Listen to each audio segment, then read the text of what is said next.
स्वागत है दोस्तों एक बार फिर से डॉक्टर धीरेन्द्र पवार क्लासेस के अंदर। और आज हम बिल्कुल नया टॉपिक लेकर आए हैं आपके लिए, जो कि किस सब्जेक्ट जो है वो है आनंदम।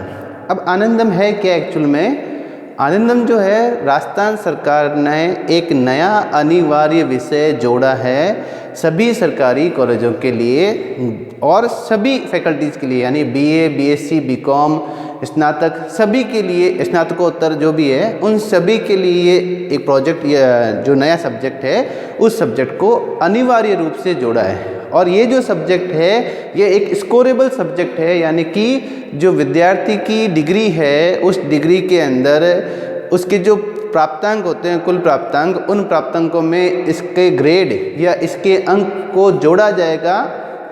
और ये जो सब्जेक्ट है वो अनिवार्य सब्जेक्ट वार्षिक पद्धति वालों के लिए 100 नंबर का और सेमेस्टर पद्धति वालों के लिए 50 नंबर का ये सब्जेक्ट होगा। और चूंकि अनिवार्य सब्जेक्ट की बात कर रहे हैं और कैसा है, ये एक प्रैक्टिकल सब्जेक्ट है, प्रायोगिक सब्जेक्ट है। अब ये एक्चुअल में है क्या, आनंदम है क्या, इसकी किस तरीके से इम्प्लीमेंट होगा, तो आज हम इस वीडियो के अंदर इसी के बारे में चर्चा करेंगे, क्योंकि इम्पॉर्टेंट टॉपिक है। राजस्थान के सभी कॉलेजों के लिए ये अनिवार्य रूप से लागू किया गया है और चूंकि स्कोरेबल है, यानी कि बच्चों के मार्कशीट के अंदर इसके मार्क्स जुड़ेंगे, इसलिए इस टॉपिक के बारे में ये वीडियो बना रहे हैं।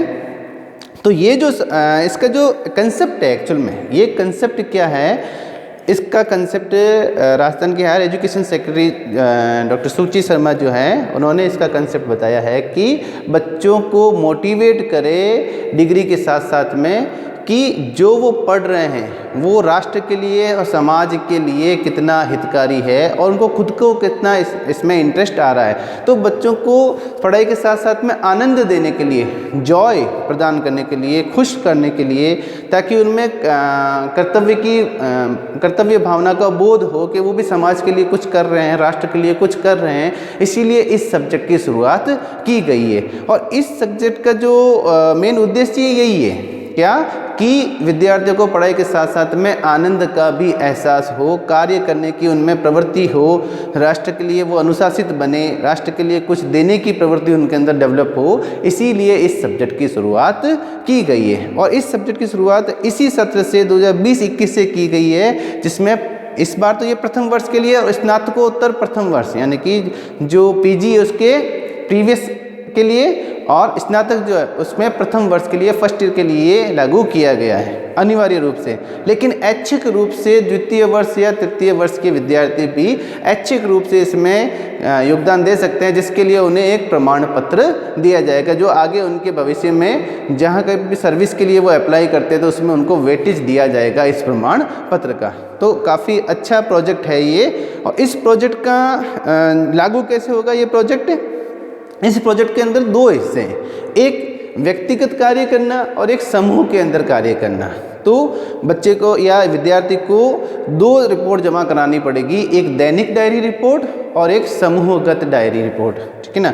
तो दैनिक डायरी रिपोर्ट क्या है, जिसमें वो प्रतिदिन एक अच्छा कार्य जो है उस अच्छे कार्य को नोट करेगा, और जब कभी भी ये रिपोर्ट महाविद्यालय में जमा कराएगा तो इसने हर महीने जो भी रिपोर्ट जो भी अच्छा कार्य किया प्रतिदिन, उसकी दैनिक डायरी के अंदर विवरण वो क्या करता रहेगा, लिखता रहेगा, उस रिपोर्ट को महाविद्यालय में जमा कराएगा।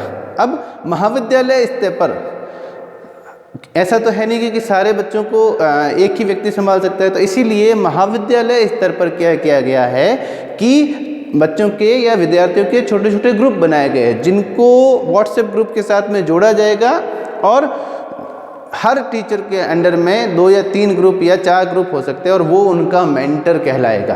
क्या कहलाएगा? वो उनका मेंटर, जो उनको जो भी सब्जेक्ट बच्चों ने चुना है, या मेंटर के द्वारा कुछ सब्जेक्ट उनको दिए जाएंगे जिसको अपन परियोजना सब्जेक्ट बोलते हैं या परियोजना शीर्षक बोलते हैं, उन सब्जेक्ट के ऊपर विद्यार्थियों को फील्ड में जाकर काम करना पड़ेगा। अब ये सब्जेक्ट कौन से हो सकते हैं? ये सोशल सब्जेक्ट हो सकते हैं, एनवायरनमेंट से जुड़े हुए मुद्दे हो सकते हैं, साक्षरता से जुड़े हुए मुद्दे हो सकते हैं, या अपन देखते हैं कि वृक्षारोपण से संबंधित मुद्दे हो सकते हैं, स्वच्छता से जुड़े हुए मुद्दे हो सकते हैं। इन सभी के ऊपर कोई न कोई टॉपिक स्टूडेंट्स को प्रदान किए जाएंगे, जिनकी मॉनिटरिंग जो है मेंटर के द्वारा की जाएगी और समय समय पर मेंटर के द्वारा इन व्हाट्सएप ग्रुप के अंदर जिसमें बच्चों को जोड़ा है उनको मार्गदर्शन दिया जाएगा, निर्देश दिया जाएगा, ताकि स्टूडेंट्स जो हैं वो इन सब्जेक्ट के अकॉर्डिंग या जो भी टॉपिक उन्होंने चुना है उस टॉपिक के अकॉर्डिंग कार्य कर सके। फील्ड में प्रैक्टिकली काम करना उनको, और वहाँ से डाटा इकट्ठा कर उनको रिपोर्ट प्रस्तुत करनी पड़ेगी। तो एक तो हो गई कौन सी, दैनिक डायरी, जिसमें वो प्रतिदिन का अच्छा कार्य क्या करेंगे, अपना रिपोर्ट करेंगे। और हर महीने के अंदर, हर महीने के अंतिम सप्ताह में महाविद्यालय द्वारा एक दिन को, एक ऐसा विशेष दिन चुना जाएगा जिसको आनंदम दिवस के रूप में मनाया जाएगा। और उस आनंदम दिवस के अंदर विद्यार्थी जो है अपनी प्रगति रिपोर्ट प्रस्तुत करेंगे अपने अपने मेंटर को, जिसमें एक तो हो गई कौन सी, दैनिक डायरी की, जिसमें उन्होंने प्रतिदिन कोई अच्छा काम किया उसको रिपोर्ट करना है। साथ में एक होगा कौन सा, समूहगत गतिविधि, समूहगत या ग्रुप जो गतिविधियां हैं, उन ग्रुप गतिविधियों के अंदर मेंटर के द्वारा बच्चों के जो ग्रुप बनाए जाएंगे और उन ग्रुप के अंदर कोई न कोई एक टॉपिक दिया जाएगा, या विद्यार्थी स्वयं अपनी इच्छा से वो ग्रुप जो है कोई ऐसा टॉपिक जो अभी अपन ने मुद्दे बताए इनमें से कोई एक टॉपिक वो चूज करेगा। और पूरे वर्ष पर्यंत, अगर वो सेमेस्टर पद्धति है तो वो 6 माह के अंदर प्रगति रिपोर्ट देंगे, और अगर वार्षिक पद्धति है तो उस वार्षिक पद्धति के अंदर वर्ष के अंत के अंदर इस समूहगत रिपोर्ट को प्रस्तुत करेंगे। और ये जो रिपोर्ट होगी वो रिपोर्ट सेमेस्टर पद्धति के लिए 50 अंक होंगे, और अगर वार्षिक पद्धति है तो ये जो रिपोर्ट होगी वो कैसी होगी, 100 अंक की रिपोर्ट होगी। अब इसके अंदर अपन देखते हैं कि इसको बाइफरकेट किया गया है, इनको जो अंक है उन अंकों को भी बांटा गया है। जैसे दैनिक डायरी जो है उसके वार्षिक पद्धति के अंदर 10 अंक है। इसी तरह से अगर अपन बात करें परियोजना, जो इन्होंने शीर्षक दिया है उसकी जो रूपरेखा बनाएगा, पूरा का पूरा स्ट्रक्चर बनाएगा कि कैसे इसमें काम करेंगे, इसकी रूपरेखा क्या होगी, वो रूपरेखा बनाने के विद्यार्थियों को 20 नंबर होंगे। साथ में आनंदन दिवस जो मनाएगा, हर महीने जो मनाया जाएगा आनंदन दिवस, उसमें उपस्थिति और अपनी प्रगति रिपोर्ट को प्रस्तुत करने, इन दोनों के आधार पर उनकी जो भागीदारी होगी, उपस्थिति और भागीदारी, उसके आधार पर उनको 20 अंक दिए जाएंगे। और फाइनल जो समूहगत प्रोजेक्ट होगा, जो ग्रुप प्रोजेक्ट होगा, उस प्रोजेक्ट के 50 अंक होंगे, जो कि साल के अंत में, अगर सेमेस्टर वाइज है तो उसके 25 अंक हैं, और अगर वार्षिक पद्धति तो उसके 50 अंक होंगे। एक बार मैं पुनः दोहरा देता हूँ कि अगर सेमेस्टर पद्धति है तो मेंटर को जो दैनिक डायरी देंगे उसके 5 और वार्षिक पद्धति में 10 अंक। इसी तरह से परियोजना की रूपरेखा है तो सेमेस्टर के अंदर 10 अंक और वार्षिक पद्धति के अंदर उसको मिलेंगे 20 अंक। इसी तरह से आनंदन दिवस के ऊपर उपस्थिति और भागीदारी, सेमेस्टर पद्धति के अंदर 10 अंक और वार्षिक पद्धति के अंदर 20 अंक। इसी तरह से परियोजना रिपोर्ट, जो ग्रुप प्रोजेक्ट है उसकी रिपोर्ट जो है वो अगर प्रदत्त करते हैं तो उसकी सेमेस्टर के अंदर तो 25 अंक और वार्षिक पद्धति के अंदर उसके 50 अंक होंगे। इस तरह इन सभी अंकों को जोड़ा जाए तो सेमेस्टर पद्धति के अंदर इन सभी गतिविधियों कितने कुल होंगे अंक, 50 अंक होंगे। जबकि वार्षिक पद्धति जो भी है उसके अंदर इनके कुल अंक कितने होंगे, 100 अंक होंगे। अब ये जो प्रोजेक्ट रिपोर्ट बच्चे प्रस्तुत करेंगे, ग्रुप प्रोजेक्ट रिपोर्ट, उस ग्रुप प्रोजेक्ट रिपोर्ट को भी फर्दर डिवाइड किया गया है। जैसे छात्रों के द्वारा जो प्रोजेक्ट है उसके अंदर क्या क्या गतिविधियां की गई, उसके कोई वीडियो है, अगर उन वीडियो को उन्होंने रिकॉर्ड किया है, छोटे छोटे वीडियो रिकॉर्ड किया है, उनको शेयर किया है, उनको जमा करवाए तो उसके 10 अंक होंगे।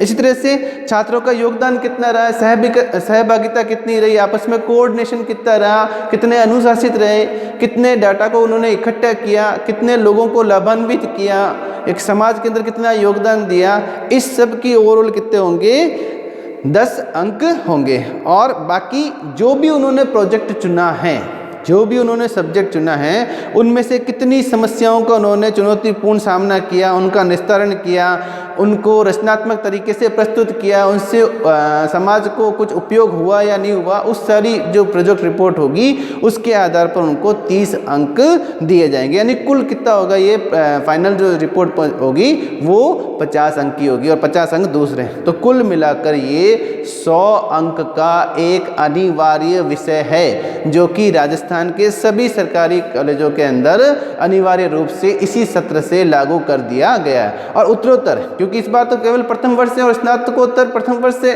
लागू किया गया है, लेकिन अगले साल से ये उत्तरोत्तर क्या होता रहेगा, सभी कक्षाओं के अंदर लागू होगा। यानी अगले साल से ये सेकेंड ईयर के स्टूडेंट को भी करना पड़ेगा और उससे अगले साल से ये थर्ड ईयर के स्टूडेंट को भी करना पड़ेगा। इसी तरह से अगले साल स्नातकोत्तर उत्तरार्ध जो है, पीजी फाइनल के जो स्टूडेंट हैं उनको भी ये प्रोजेक्ट जमा करवाना होगा। तो इसका जो मूल उद्देश्य था वो उद्देश्य यही था कि छात्रों को पढ़ाई के साथ साथ में उनको समाज से भी जोड़े, उनको राष्ट्र से भी जोड़े, ताकि उनमें काम करने की प्रवृत्ति, उनमें अनुशासन की प्रवृत्ति, उनमें देश को कुछ देने की प्रवृत्ति, समाज को कुछ देने की प्रवृत्ति जागृत हो और साथ साथ में बच्चे इससे या विद्यार्थी इससे क्या हो, आनंद भी महसूस करे। क्योंकि हमारे यहाँ पर ये परंपरा रही कि जब व्यक्ति कुछ दान देता है या कुछ कार्य करता है तो उसको आनंद उत्पन्न होता है। तो इसीलिए इस अनिवार्य विषय को लागू किया गया ताकि विद्यार्थी आनंद का अनुभव कर सके और साथ साथ में एक जिम्मेदार नागरिक भी बन सके। अब इसको और समझने के लिए, क्योंकि इसका पूरा प्रोसेस क्या है, तो इसके लिए आप हायर एजुकेशन की जो वेबसाइट है, HTE वेबसाइट के सर्कुलर हैं, उन सर्कुलर के ऊपर इनसे संबंधित सभी प्रकार के सर्कुलर, आनंद से संबंधित सभी प्रकार के सर्कुलर जिसमें क्वेश्चनरीज भी है, FAQ भी है, फ्रीक्वेंटली आस्क्ड क्वेश्चन है, उसकी भी PDF पड़ी है। तो अधिक जानकारी के लिए आप इन PDF को भी देख सकते हैं। साथ में जैसे जो गवर्नमेंट कॉलेज ओसिया है, अपना जो कॉलेज है वो कॉलेज जो है वो जयनंद व्यास विश्वविद्यालय से एफिलिएटेड है।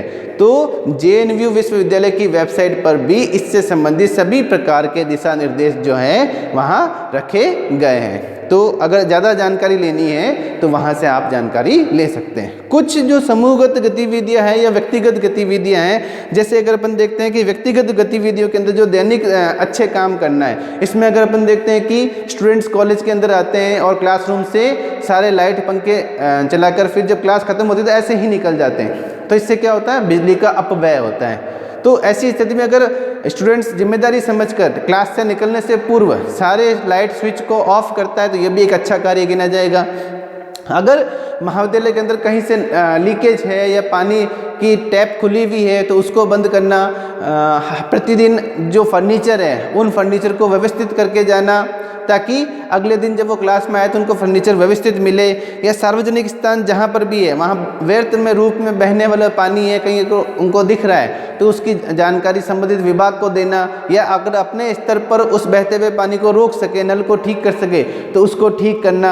इसी तरह से वृद्धजनों की या महिलाओं की या गर्भवती महिलाओं की या बच्चों की या विबंधित बच्चों की मदद करना, उन्हें सार्वजनिक स्थानों पर मदद करना, बसों के अंदर चढ़ाना उतारना, ऐसा कोई भी प्रतिदिन एक काम करते हैं अच्छा काम तो ये उनकी व्यक्तिगत गतिविधियों के अंदर आएगा। इसी तरह से किसी का खोया हुआ पर्स लौटाना, दस्तावेज लौटाना अगर उनको मार्ग में मिलता है, या शब्द और संकेत से महिलाओं का सम्मान करना, बच्चों को के सामने अभद्र भाषा का प्रयोग नहीं करना, या अगर कोई कर रहा है तो उसको इससे करने से रोकना, ये भी उनका एक अच्छा कार्य होगा। इसी तरह से लोग सड़कों पर कचरा फेंक रहे हैं, उस कचरे फेंकने से उनको रोकना, या स्वयं प्रतिदिन अपने गली मोहल्ले की कचरा जो भी है उसकी सफाई करना, या पौधे लगाना, पौधों को सींचना, या कंप्यूटर संबंधित दैनिक समस्याएं जो लोगों को आती है, जैसे वृद्ध व्यक्ति है या अधेड़ उम्र के व्यक्ति है जिनको कंप्यूटर संबंधित ज़्यादा जानकारी नहीं होती है, तो कहीं पर भी उनको फॉर्म भरने में दिक्कत आ रही है या बैंक के अंदर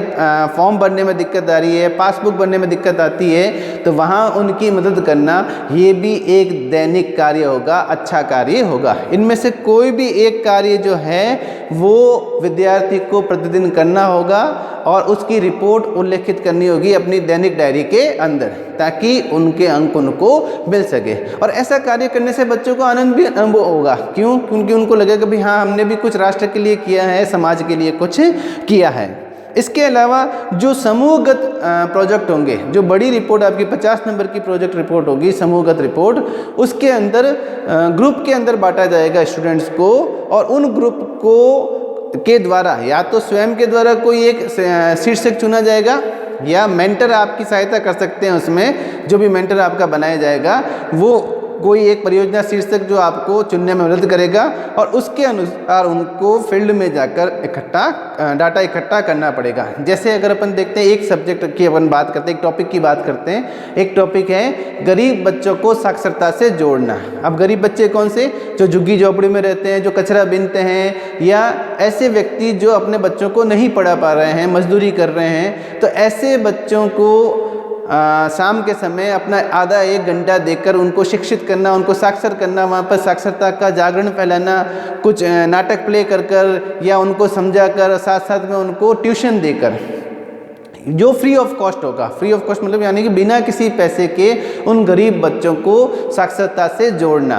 तो इसकी प्रतिदिन आपको क्या करना पड़ेगा? वहाँ पर जाकर बच्चों को पढ़ाना पड़ेगा, या बच्चों को साक्षरता के लिए जोड़ना पड़ेगा, उनके माता पिता को कन्वे करना पड़ेगा। तो इसकी जो रिपोर्ट होगी, वहाँ के कुछ फोटोग्राफ होंगे, कुछ वीडियो होंगे आपके पढ़ाते हुए, बच्चों को जोड़ते हुए, उनके साथ खेलते हुए, उनको आनंद देते हुए, या और कुछ डाटा के कितने बच्चों को आपने इससे लाभान्वित किया।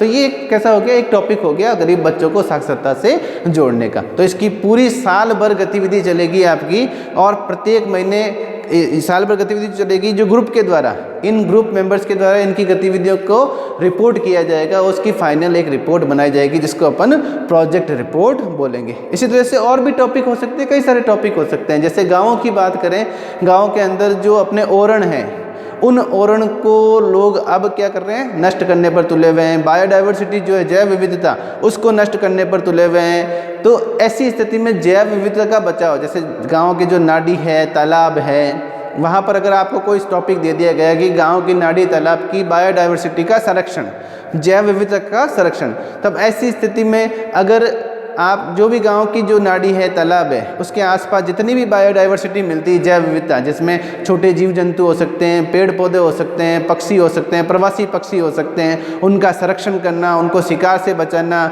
उनके लिए दाना पानी की व्यवस्था करना, परिंदे लगाना पानी के, ताकि उनको पानी की कमी ना हो।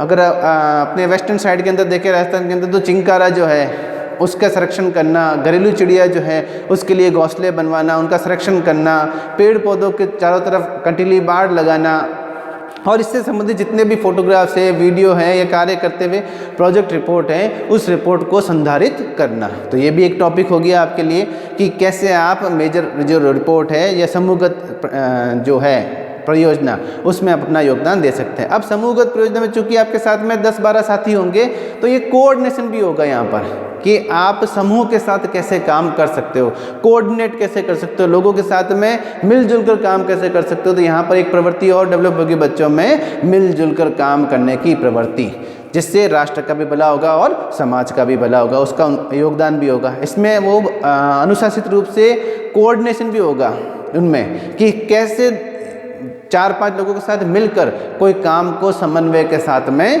कर सकते हैं। तो इसीलिए इस पूरे सब्जेक्ट का उद्देश्य यही है, अनिवार्य सब्जेक्ट का उद्देश्य ही क्या है कि स्टूडेंट जो है वो अपनी डिग्री जब लेकर निकले तो वो उसके साथ साथ में एक जिम्मेदार नागरिक भी बने, उनमें कार्य करने की प्रवृत्ति भी आए और कुछ देने की प्रवृत्ति भी आए।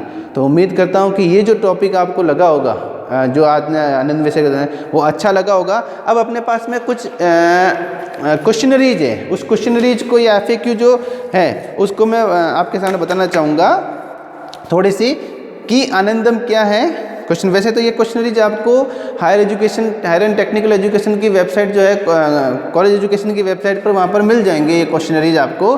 फिर भी थोड़ा सा मैं इसको इंट्रोडक्शन दे देता हूँ कि जैसे आनंदम क्या है। आनंदम एक आवश्यक विषय है जिसमें प्रत्येक छात्र को संलग्न होना पड़ेगा। क्या यह सभी कक्षाओं पर लागू होगा? 2020-21 से तो केवल ये यूजी स्तर पर या पीजी की, यूजी के प्रथम स्तर पर प्रथम वर्ष के लिए और पीजी के भी प्रथम वर्ष के लिए होगा, लेकिन उत्तरोत्तर ये आगे के जो द्वितीय वर्ष, तृतीय वर्ष या उत्तरार्ध है उनके ऊपर भी लागू होगा। क्या अन्य छात्रों को भी इससे जोड़ा जा सकता है? बिल्कुल। अगर इस वर्ष तो ये ऐच्छिक अनिवार्य होगा केवल प्रथम वर्ष के लिए, लेकिन ऐच्छिक रूप से उत्तरार्ध के या द्वितीय तृतीय वर्ष के विद्यार्थी भी इसमें अपनी गतिविधि में योगदान दे सकते हैं और उसके लिए उन्हें प्रशंसा प्रमाण पत्र दिया जाएगा। इसका उद्देश्य क्या है? इसका नवीन उद्देश्य ताकि समाज को या राष्ट्र को के समस्याओं को सुलझाने के लिए छात्रों को प्रोत्साहित किया जा सके और छात्र इसका पढ़ाई के साथ साथ में आनंद के साथ में जिम्मेदार नागरिक बने। ये विषय छात्रों की मदद कैसे करता है कि ये खुशी पर आधारित विषय है, देने की प्रवृत्ति के ऊपर आधारित है, साझा करने की प्रवृत्ति पर आधारित सब्जेक्ट है। तो इससे बच्चे में या विद्यार्थी में व्यक्तिगत, सामाजिक, नैतिक, शैक्षणिक और सर्वांगीण विकास होने की उम्मीद की जाती है, जो कि उनके कैरियर के भविष्य में उनको कैरियर बनाने में भी सहायता प्रदान करेगी। आनंदम विषय का सिलेबस क्या होगा? सिलेबस पूर्ण रूप से व्यक्तिगत या सामूहिक स्तर पर किए गए कार्य होंगे। इस विषय के अधिकतम अंक क्या हैं? 100 अंक है इस विषय के। क्या इस विषय की लिखित परीक्षा होगी? नहीं, इस विषय की कोई लिखित परीक्षा नहीं होगी। केवल ये अपनी जो रिपोर्ट मेंटर को प्रस्तुत करेंगे, व्यक्तिगत और समूह रिपोर्ट, उनके आधार पर उनको अंक प्रदान किए जाएंगे। क्या इस विषय के अंक मार्कशीट में दर्शाए जाएंगे? बिल्कुल। इस विषय के जो अंक प्राप्त होंगे वो मार्कशीट के अंदर दर्शाए जाएंगे और उनके कुल प्राप्त अंकों के अंदर जोड़े जाएंगे। क्या ये अंक ग्रेड या कुल प्रतिशत को प्रभावित करेंगे? हाँ, क्योंकि ये कुल अंकों के अंदर जोड़े जाएंगे, इसलिए डिवीजन के अंदर ये डिवीजन को प्रभावित करेंगे। अगर मान लो आपके कुल प्राप्त अंक कैसे थे? 700 थे और उसमें से 90 नंबर आपने क्या लेकर आए हैं? आनंदम विषय के अंदर लेकर आए हैं, तो वो 90 नंबर आपके 700 के अंदर जोड़े जाएंगे, ठीक है ना, जिससे उसके प्रतिशत प्राप्तांक में भी सुधार होने की संभावना। तो बहुत अच्छी चीज़ है, क्योंकि इसके अंदर आपको लिखित परीक्षा नहीं देनी है, प्योर रूप से ये कैसा है? प्रैक्टिकली है। तो एक आपके प्रतिशत सुधार करने के लिए भी अच्छा सब्जेक्ट है, लेकिन अनिवार्य सब्जेक्ट है। क्या इसका कोई शुल्क होगा?